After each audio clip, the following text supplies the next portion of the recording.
Well, today we want to share our history bit. Our history bit is something that we provide on each Shabbat to help to give a tidbit of information to Zion. We recognize that there are many who do not always take the time to do the research or study or extra reading that is necessary to learn and understand our faith in the most accurate way that we possibly can. And so we seek to share with you a history bit, something that we believe will help add an extra layer of understanding and broaden your vision, broaden your understanding of the scriptures. And today, what I want to do is talk about the significance of the book of Yasher. I want to show this book. This is the book of Yasher. The proper name would be Sefer Ha-Yasher, which literally means book of the upright. And the reason why I want to share with respect to the significance of the book of the upright, the book of Ha-Yasher, is because this particular book is a book that has been preserved and received by our ancient Israelite ancestors. It is also a book that was continued to be used and read, and in the very early centuries of the Messianic Israelite community, it was preserved. However, in our current time, at least in the Western churches, no one is aware of this book, nor its significance, nor of its place with respect to the scriptures that we presently have and use. But I hope to be able to shed some light on the importance of this book, and that you in Zion will find it to be important and significant, and will begin to read it and not deem it as something that is irrelevant or something that is to be looked upon with a critical eye, because you have been taught that the only books to be received are the 66 books that have been accepted by the Protestant religious systems. And for those of you who are familiar with my testimony and my position as a believer in the Messiah, I have declared for myself to be a Messianic Hebrew Israelite who follows the sect of the Nazarenes, which is the name of the sect that our Messiah started, if we can say started. He did not start a new movement, but he simply came to renew the covenant. But they were called the Nazarene, which is the sect of the Nazarenes, within the framework of the larger Israelite community. So when we look at the book of Yasher, I want to say, as I mentioned, it is called the Book of the Upright. Yes. Something significant about the name. The name Yasher is composed of three letters, the Yod, the Shin, and the Resh. These three letters are also the first three letters that are a part of the word Yisrael. I find that very significant. So Yisrael is the name given to Yaakov and has been used to represent the house of Yisrael. Yes. But the name Yisrael, it means he who rules with Elohim, or he who prevails with Elohim. So when we look at this word Yasher, this term Yasher, while it is described as the book of the upright, you can also say it is the book of those who rule.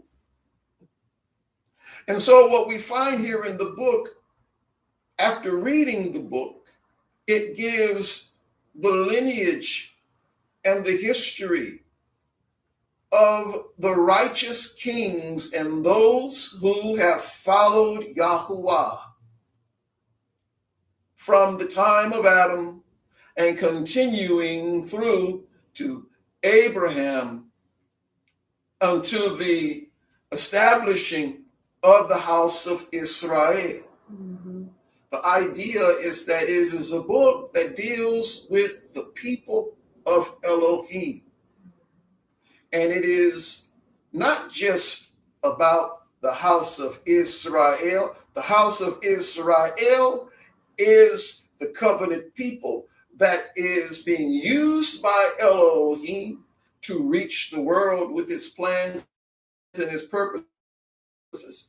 But the purposes and the plans of Elohim and the priesthood and all of those things began way before Moshe. And so I find it interesting with the name of the book being such that it is with reference to those who rule, because the purpose for man being created was to do what? Rule over the works of Elohim's hands. That's right. That's the purpose of Elohim in creating man. What we note about the book of Yasher is that it has been referenced in the Hebrew scriptures. Let us look at the book of Joshua, for example. If you go to the book of Joshua, and we go to the 10th chapter and the 13th verse. Just want to show some things to us here. 10th chapter and the 13th verse. It says here, and the sun stood still while a nation wreaked judgment on its foes, as it is written in the book of Yasher.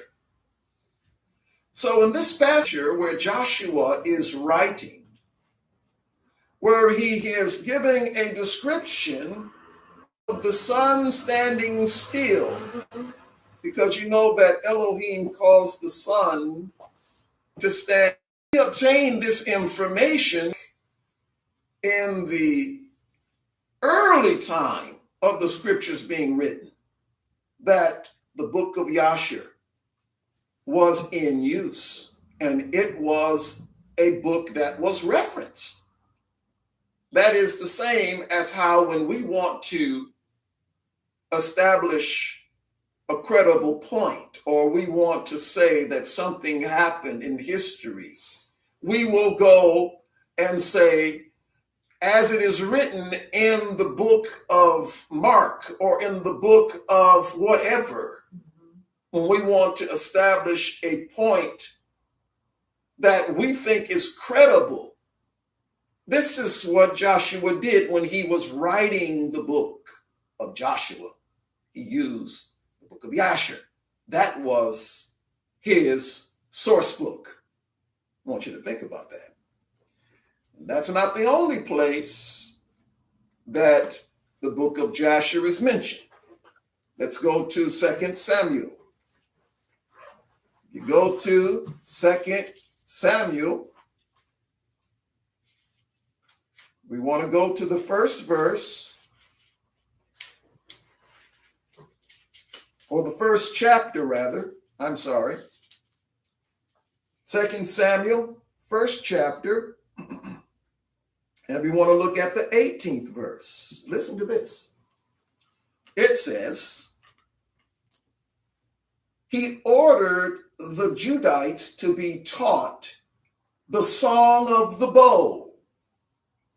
It is recorded in the book of Yasher. And then when you keep reading, verse 19, that's the song.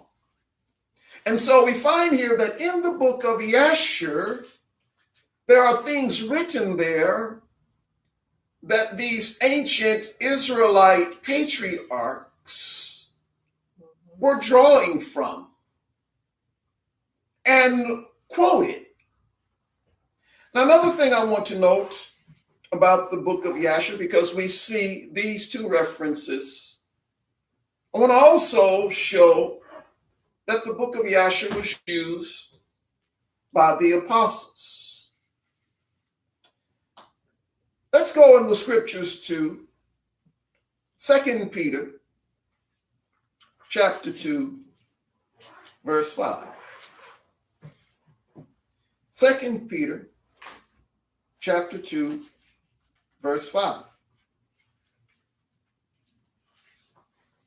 So when we go to 2 Peter chapter 2, the 5th verse, listen to what Peter says. And this verse here it's couched within a statement about what Elohim did with reference to the angels, the Melachim that sinned.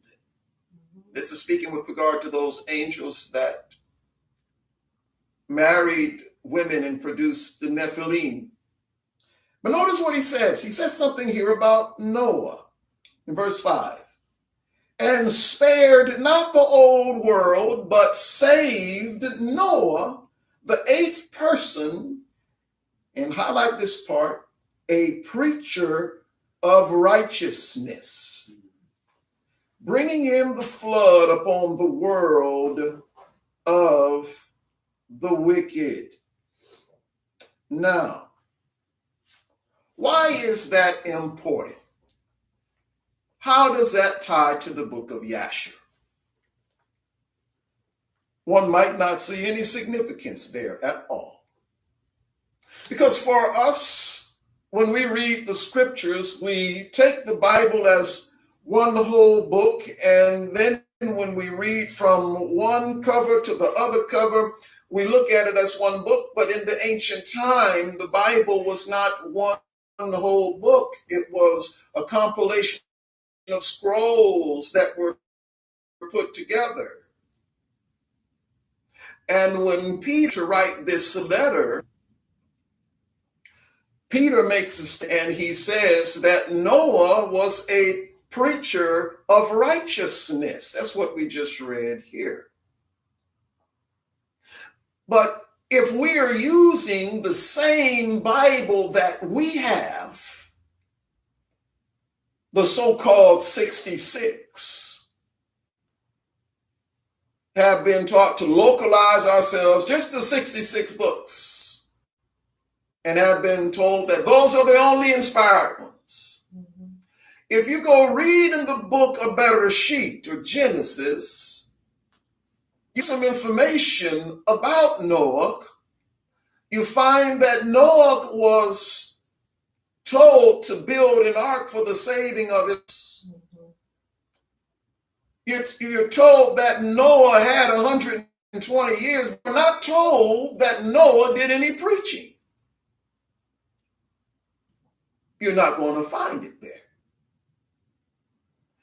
And I am fully aware that in much of the modern Christian church, especially within the Western world in Protestant Christianity, that believers are real sticklers. If you make a statement about a thing, they want you to find the place where it is stated.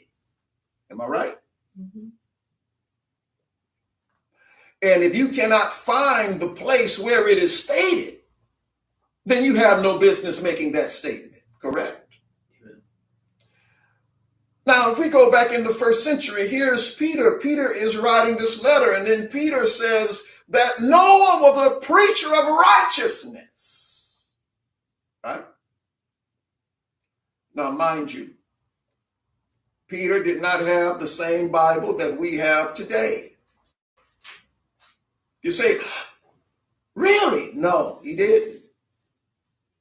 The Bible Peter had was a Bible that had more books in than the books that we have in what is called the Hebrew Scriptures. And so Peter had access to books that have been commonly called the Apocrypha, and also the book of Yasher, the book of Enoch, because Peter makes statements and alludes to things in this portion of Scripture. He read in the book of Yasher. Let me share something with you in the book of Yasher. And for those who like to verify this, you can go to Yasher chapter 5, verse 6 and 7. Listen to this.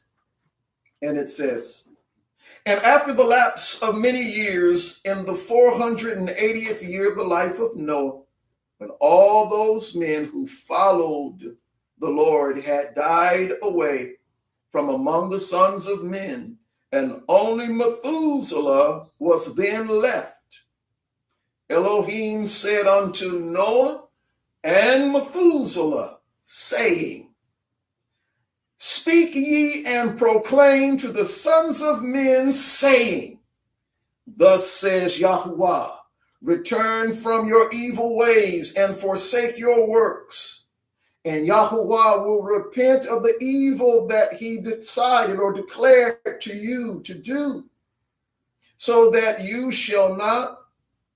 shall not come to pass."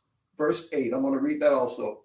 "For thus says Yahuwah, behold, I give you a period of 120 years. If you will turn to me and forsake your evil ways, then will I also turn away from the evil which I told you, and it shall not exist, saith Yahuwah."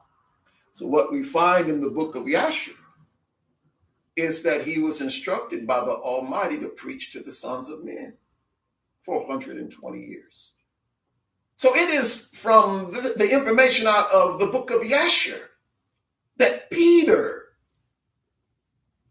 had developed the idea or the concept. If Peter didn't read it out of the book of Yasher himself, he read it somewhere that had received the information from the source book of the book of Yasher, because we know that Yasher was the source book of Joshua and of Samuel. And Joshua and Samuel was used in this source book hundreds of years before Peter came on the scene. And so I want to conclude with saying that the book of Yasher is a significant book. The Ethiopian Orthodox Tawahedo Church is the only branch of the Eastern Orthodox Church system that has preserved the book. And the reason why we have the book of Yasher today is because the Ethiopian Orthodox Church preserved it. This particular book that we have in this nice looking cover, when you open it and you read it, you will find that the book of Yasher has been translated from the Ethiopic. They are the only ones who have preserved it and who felt that it was important to keep these ancient books, which have not been regarded and respected